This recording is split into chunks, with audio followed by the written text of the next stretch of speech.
불교를 만든 석가모니를 다 잘 아실 겁니다. 석가모니의 이야기를 통해 설교를 좀 시작을 하려고 그래요.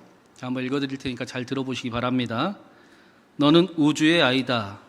셀 수 없는 이 세상의 나무들과 하늘의 별들보다 너는 소중한 생명이다. 그러니 타인이 널 좋아하도록 너 자신을 바꾸지 말라. 타인이 나를 어떻게 여기든지 신경을 끌수록 더 행복해질 것이다. 많은 사람들이 서로가 다른 상황에 놓여 있다는 것을 깨닫지 못한 채 그저 타인을 흉내내며 살기에 불행을 마주하게 된다. 타인을 시샘하지 말라. 타인을 경계하지도 말라. 다른 사람들과 나를 비교하지도 말라. 그저 내 자신이 최선의 모습이 되는 것에만 몰두하라. 태양과 달을 비교할 수 없듯이 우리는 모두 각자의 시간에서 빛난다. 오로지 내 인생을 살고 행복을 누려라. 오로지 솔직한 내 자신이 된다면 좋은 사람은 진짜 너의 모습을 사랑하게 될 것이다.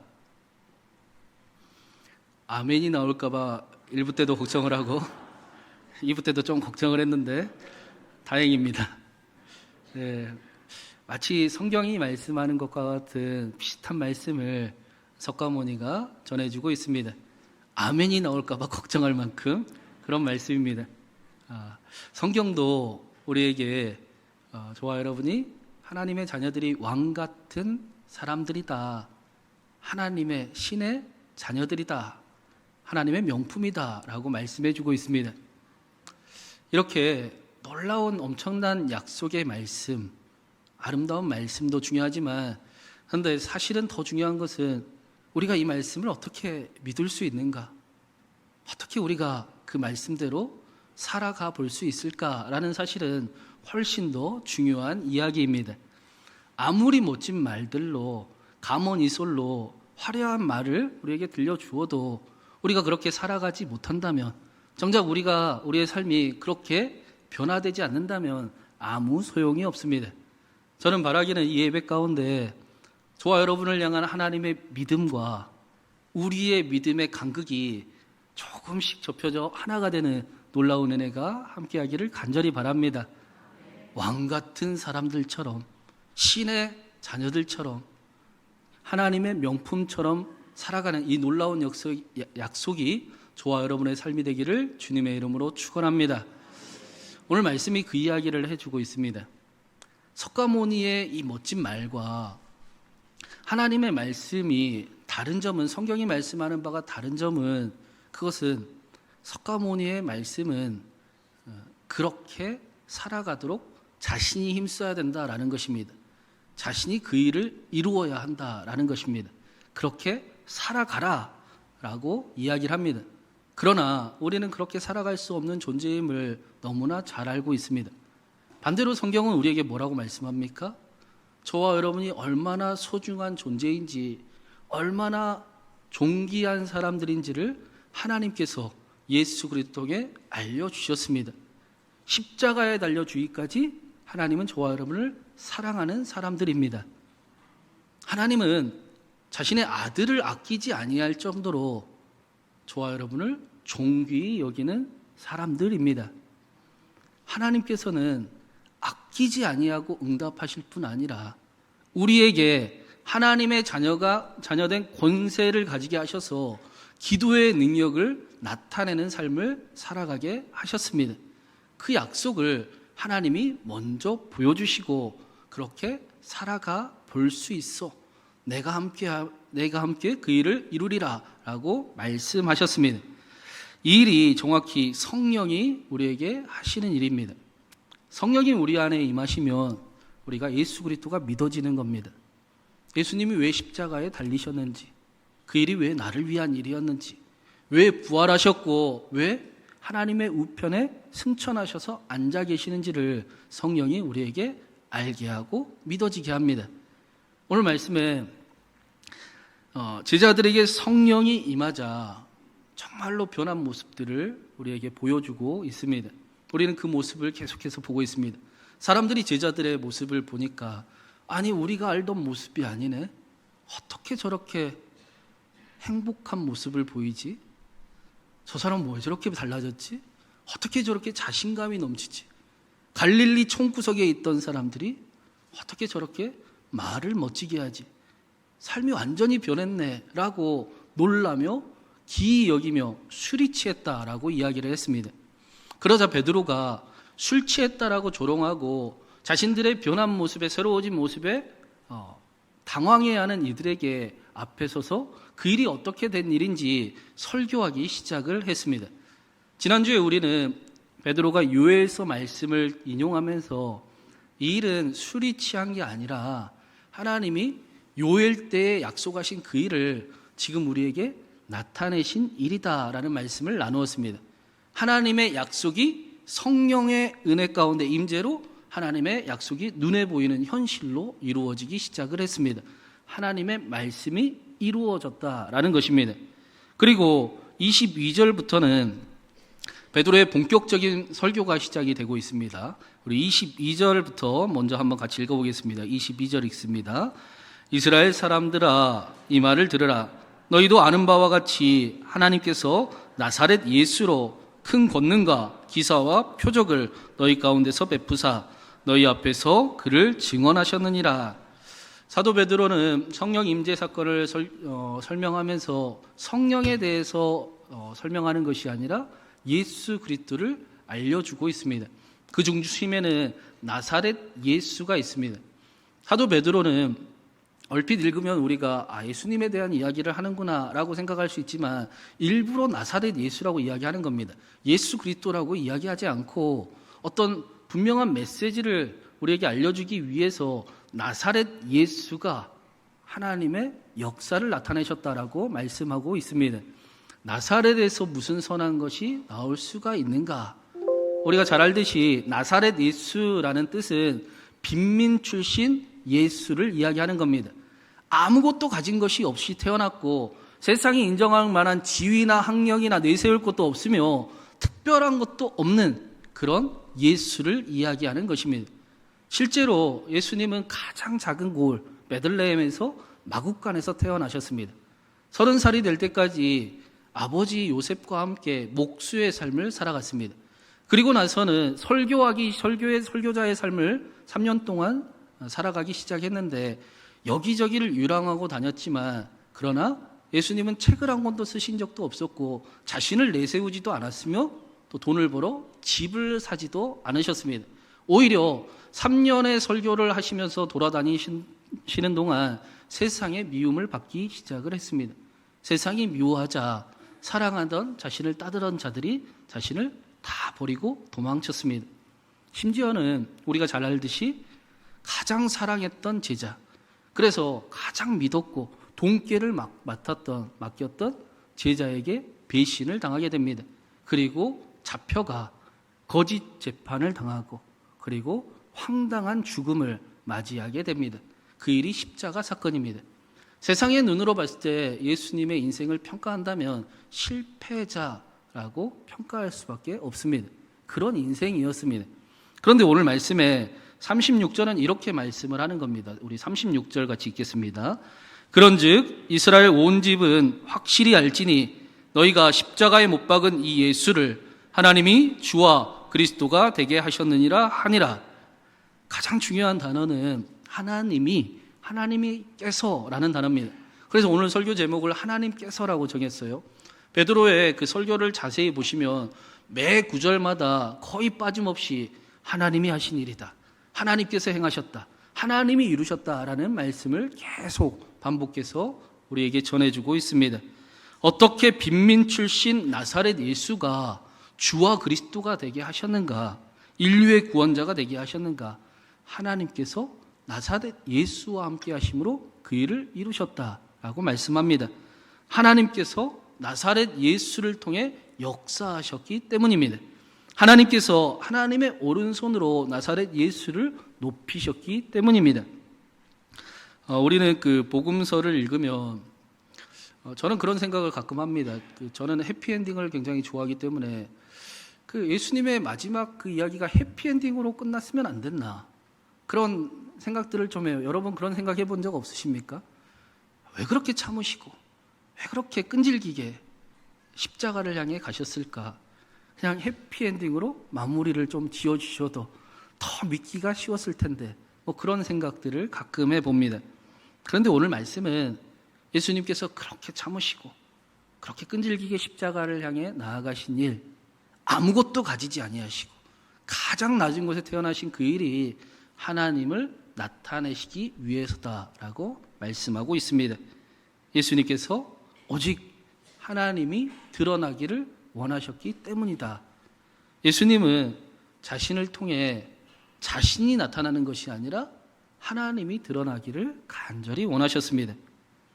만약에 예수님께서 당대 좋은 집안에 태어나거나 꽤 괜찮은 학력을 가지고 사람들이 평가할 때 좀 높은 지위를 차지하셨다면 그 일은 하나님이 하신 일이 아니라 예수가 한 일이 되었을 것입니다.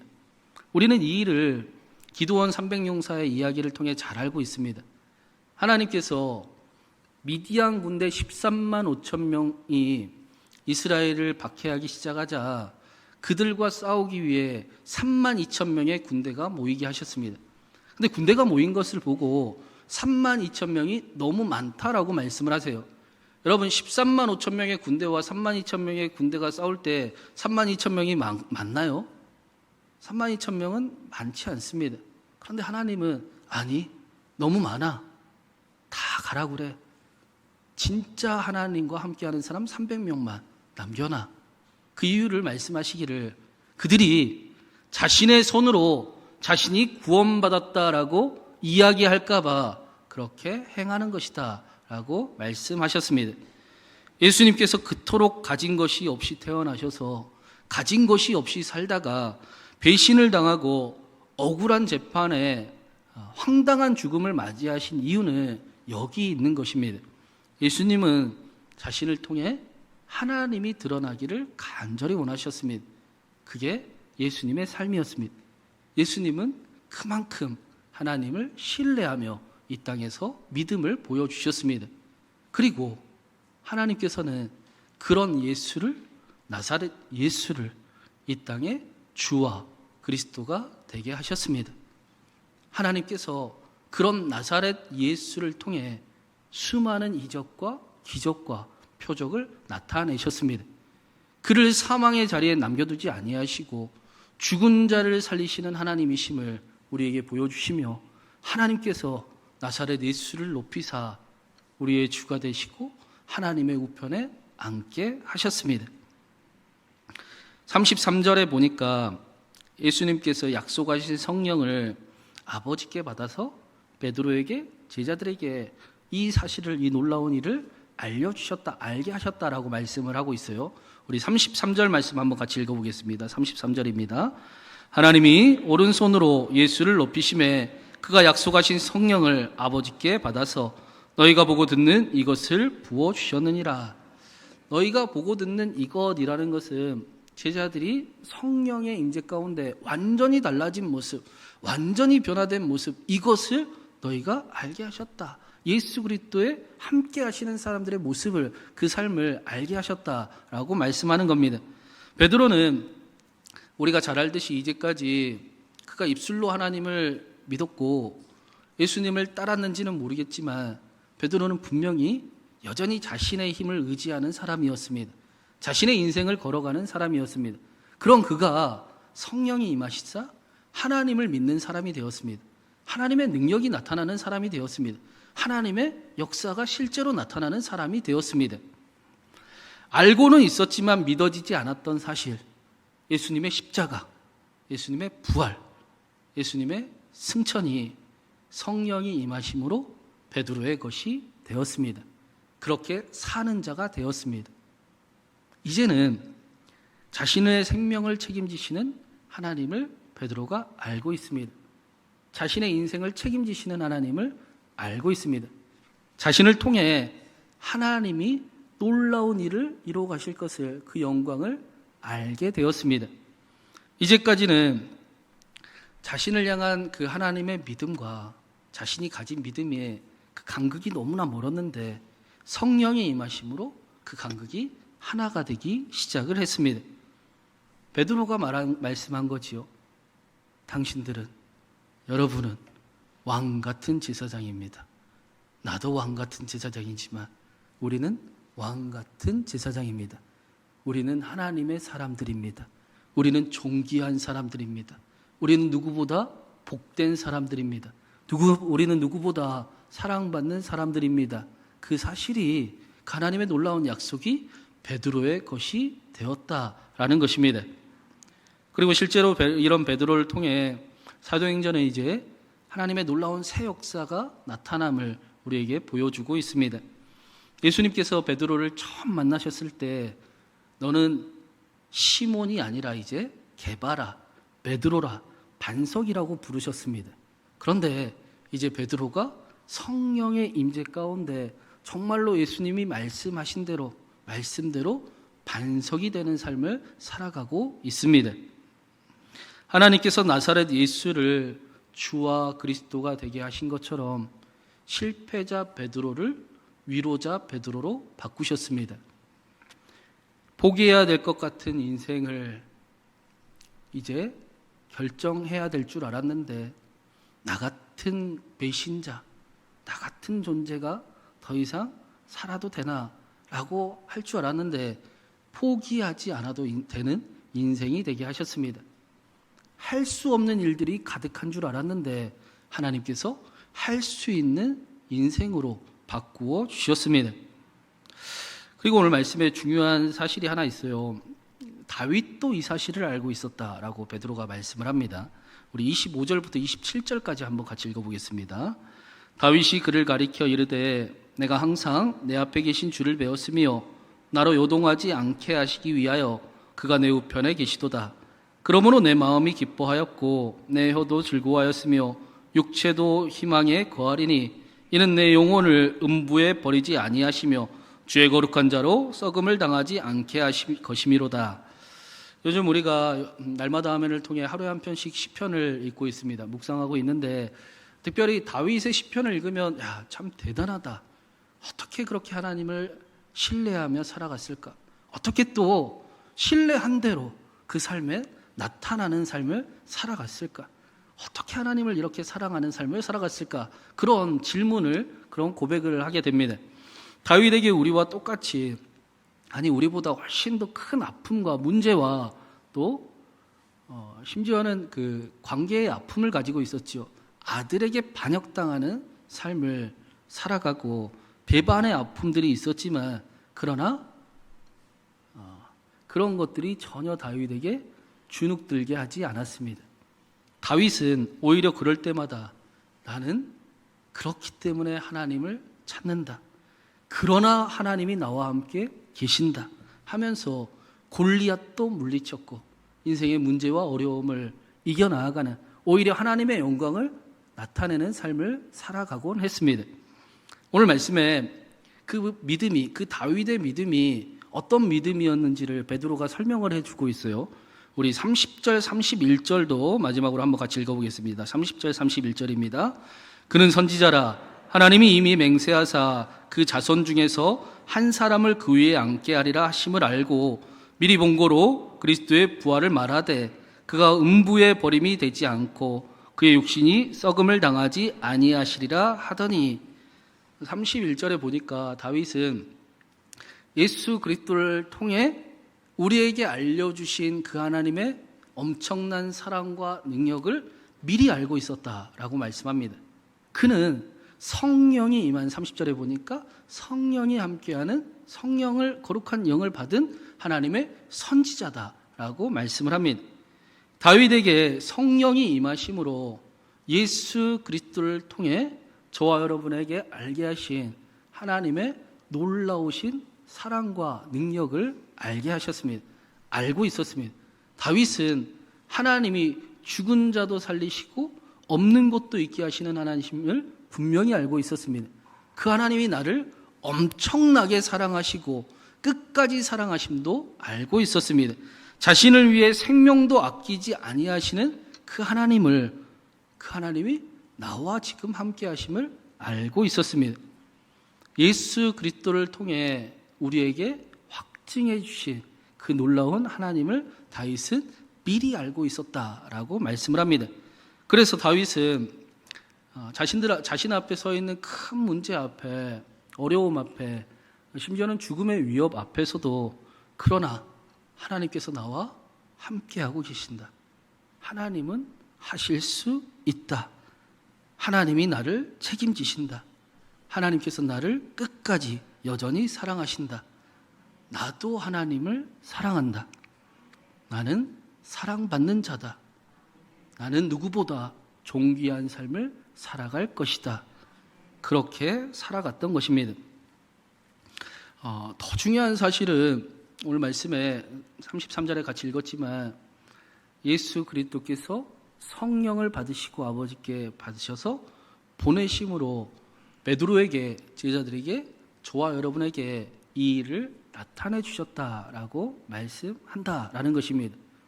성령이 임하시면 우리에게 어떤 일이 일어납니까? 하나님의 사랑이 믿어집니다.